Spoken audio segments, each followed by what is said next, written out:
Hi all. Dupatta killer എന്നൊരു documentary മൂവിയുടെ വിശേഷങ്ങളുമായിട്ടാണ് ഇന്ന് വന്നിരിക്കുന്നത്.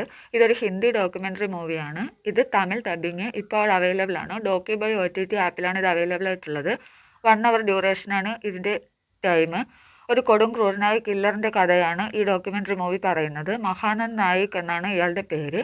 ഒരു സാധാരണ ഓട്ടോ ഡ്രൈവറായ ഇയാൾ ഒരുപാട് പെൺകുട്ടികളെ കൊല്ലുകയും ഉപദ്രവിക്കുകയും അവരുടെ സ്വർണ്ണാഭരണങ്ങളൊക്കെ മോഷ്ടിക്കുകയും അങ്ങനെ ആ ഒരു ജീവിതശൈലി പിന്തുടർന്നു പോകുന്ന ഒരാളാണ്.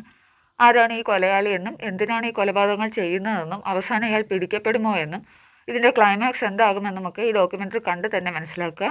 പല പെൺകുട്ടികളെയും ഇയാൾ പ്രത്യേകിച്ച് ഫോക്കസ് ചെയ്യുന്നത് പാവപ്പെട്ട വീട്ടിലെ പെൺകുട്ടികളെയാണ്. അവരെ ഫോക്കസ് ചെയ്ത് പ്രണയം നടിച്ച് വിവാഹ വാഗ്ദാനം ചെയ്ത് അവരെ അയാളുടെ പാട്ടിലാക്കിയ ശേഷം അവരെ കൊല്ലുന്ന രീതിയാണ്. അവരെ കൊന്നതിന് ശേഷം അവരുടെ ആഭരണങ്ങളൊക്കെ ഇയാൾ മോഷ്ടിച്ചെടുക്കും. മിക്ക പെൺകുട്ടികളെയും ഇയാൾ കൊല്ലുന്നത് അവരുടെ കഴുത്തിലെ ഷോൾ ഉപയോഗിച്ച് അവരുടെ കഴുത്ത് മുറിക്കുകയാണ് കൊല്ലുന്നത്. അതാണ് അയാളുടെ കൊലപാതക രീതി. അയാളിൽ നിന്ന് ഒരു പെൺകുട്ടി എങ്ങനെയോ രക്ഷപ്പെടുന്നു. അയാളിൽ നിന്ന് രക്ഷപ്പെട്ട ശേഷം ആ പെൺകുട്ടിക്ക് എന്ത് സംഭവിച്ചു എന്നതും ഡോക്യുമെൻ്ററി കണ്ട് തന്നെ മനസ്സിലാക്കുക. എല്ലാവർക്കും ഇൻട്രസ്റ്റിംഗായി കണ്ടിരിക്കാൻ പറ്റുന്ന ഒരു ഡോക്യുമെൻ്ററി തന്നെയാണിത്. എനിക്ക് പേഴ്സണലി ഇഷ്ടപ്പെട്ടു. ഇതിലെ കൊലയാളി ആരെന്നറിയുമ്പോൾ ഉണ്ടാകുന്ന ഞെട്ടൽ ചെറുതല്ല. നമ്മൾ ശരിക്കും ഞെട്ടിപ്പോവും. ഇൻട്രസ്റ്റിംഗായി നമുക്ക് കാണാം. എന്തായാലും നിങ്ങളിൽ ആരെങ്കിലും കണ്ടവരുണ്ടെങ്കിൽ അഭിപ്രായം പറയുക. കാണാത്തവരുണ്ടെങ്കിൽ കാണാൻ ശ്രമിക്കുക. അടുത്ത വീഡിയോയുടെ വിശേഷങ്ങളുമായി വീണ്ടും കാണുന്നതുവരെ ബൈ ബൈ.